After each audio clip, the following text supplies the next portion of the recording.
Look down. Right now, look at the cracks in your driveway, or the edge of your sidewalk, or that messy corner of the garden you keep meaning to clean up. See that small plant with thick, juicy leaves and reddish stems? If you're like most homeowners, you've already made a decision about it. You spray it, you yank it, you call it a weed, and then you move on. But what if that weed is actually one of the most nutrient-packed edible plants growing in North America? For free? What if the thing you've been trained to destroy is something humans valued for thousands of years? And what if with 2 simple safety rules, you could turn a driveway nuisance into a food that supports the aging brain, heart, and immune system? That plant is Purslane. And once you learn what it is, you may never see your driveway cracks the same way again. Now, before we go any further, I need to make 2 promises. First, I'm not going to sell you a miracle. Purslane is not magic. Second, I'm going to keep you safe, because there's a common look-alike that can irritate your skin and can be unsafe to eat.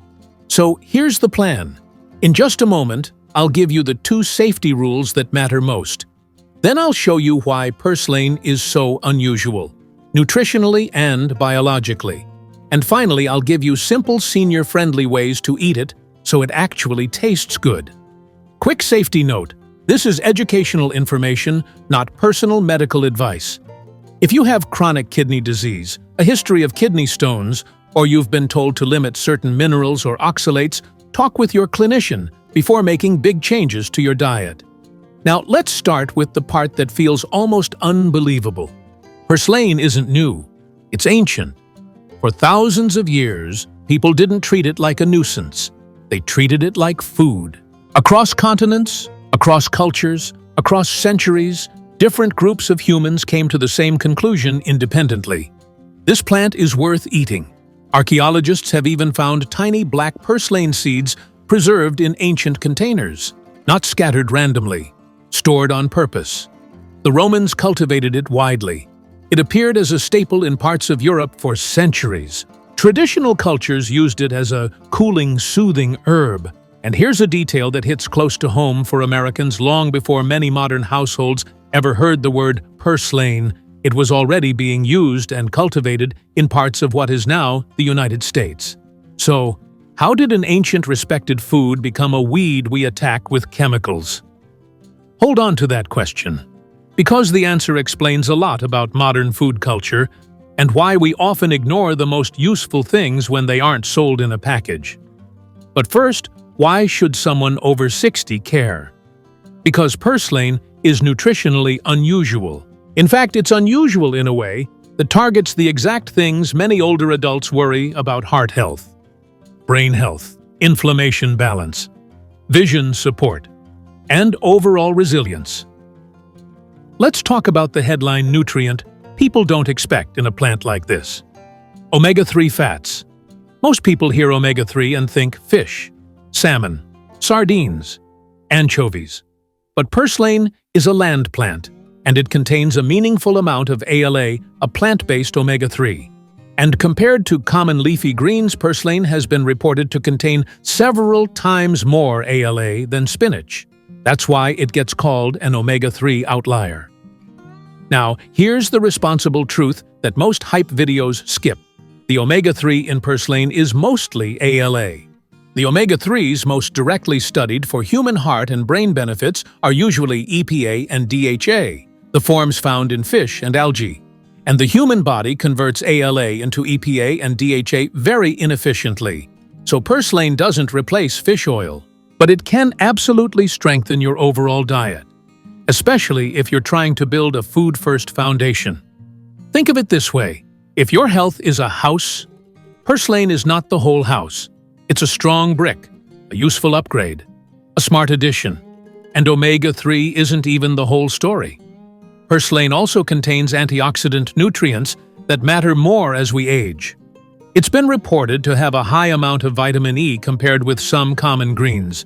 Vitamin E helps protect cell membranes from oxidative stress. It's also been described as rich in beta-carotene, a compound your body can convert into vitamin A, which plays roles in immune function and vision. Purslane also contains glutathione, one of the body's major antioxidant compounds. And it can provide minerals like magnesium and potassium, depending on how and where it's grown. So, if you've ever said, "I want food that helps me age better," without living on supplements, Purslane is worth understanding. Now here's where the story gets even more interesting. Purslane isn't just nutritious. It's a survivor, by design. In plant biology, different plants use different strategies to make energy from sunlight. Purslane appears to do something incredibly rare. It can run two high-efficiency photosynthesis systems, C4 and CAM, essentially combining advantages that most plants keep separate. Here's the simple version. C4 is like high-performance mode. It helps a plant thrive in bright sun and hot weather. KM is like water-saving mode. It helps a plant survive dry conditions by shifting certain breathing processes toward nighttime. Purslane can use both. That's why it grows where other plants give up. Sidewalk cracks, dry soil, heat waves, neglected corners. It's not stubborn because it's annoying. It's stubborn because it's built to live. And it doesn't just survive, it multiplies. One plant can produce an astonishing number of seeds, and those seeds can remain viable for decades. So the purslane you pulled last summer, it may have simply been replaced by a plant whose seeds were waiting quietly in the soil for years. Now, let's return to the bigger question. How did we end up hating a plant humans used to value? A big part of the answer is cultural. After World War II, especially in the United States, the perfect lawn became a symbol. Uniform, green, controlled. A clean carpet of a single type of grass. But nature doesn't love monocultures. Nature loves diversity. So plants like purslane kept coming back.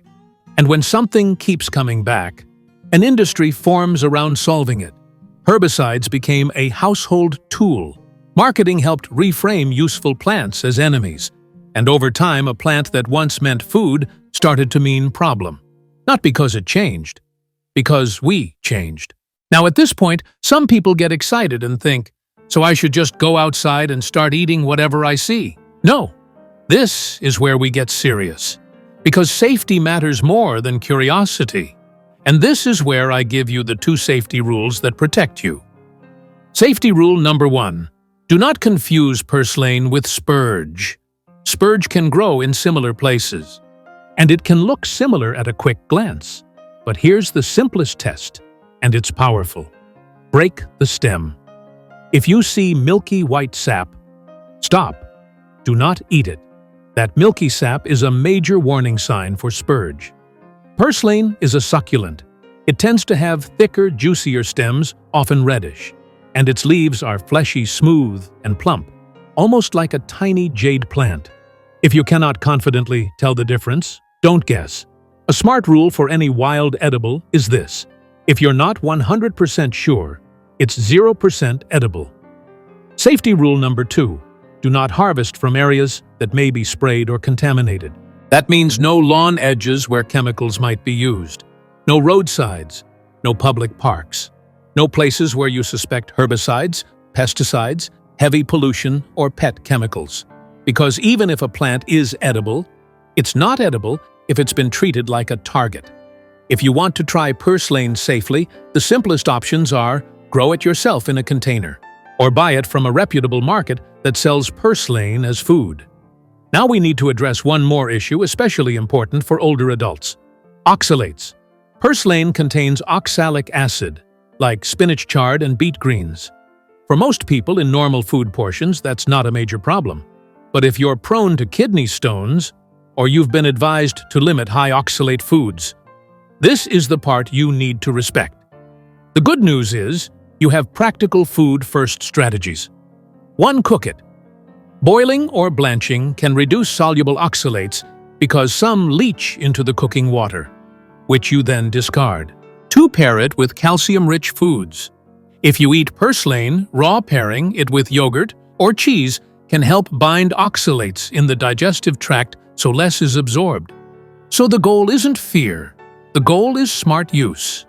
Now, let's make this enjoyable. Because even the healthiest food is useless if you hate eating it. So what does Purslane taste like? Most people are surprised. It's bright, slightly lemony, a little peppery, sometimes mildly salty depending on the soil. And the texture is the best part. It's crunchy. That crunch makes it easier to like than many leafy greens. Here are senior-friendly ways to use it. Simple, familiar, no complicated recipes. First, the salad upgrade. Rinse Purslane very well. Use the tender leaves and soft stems. Add a small handful to a salad with cucumber and tomato. Dress with olive oil and lemon. And here's a trick that supports steadier energy and better fullness. Don't eat it alone. Add protein, chicken, tuna, eggs, beans. Greens plus protein is one of the simplest food-first formulas for many older adults. Second, sauté it like spinach, but with better texture. Warm olive oil. Add garlic. Toss in Purslane for a minute or two. It softens slightly, but it holds a pleasant bite. Serve it alongside fish eggs or poultry. Third, add it to soups and stews. Purslane can add a gentle thickness to soups. It can brighten the flavor too. Stir it in near the end so it doesn't overcook. Fourth, a yogurt dip that works even if you're not a confident cook. Chop Purslane. Mix it into plain yogurt with garlic and a pinch of salt. Now you've made something refreshing, and you've paired Purslane with calcium at the same time.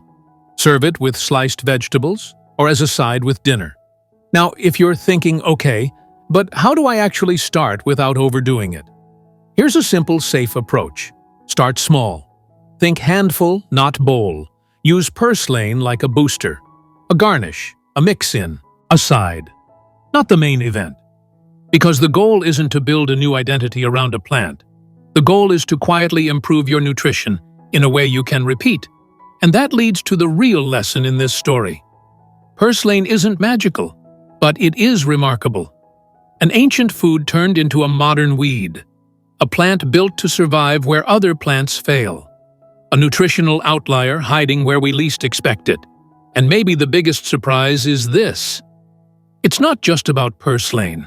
It's about relearning a skill that many people used to have. The ability to recognize food outside a package. So the next time you see that little plant in your driveway crack, pause.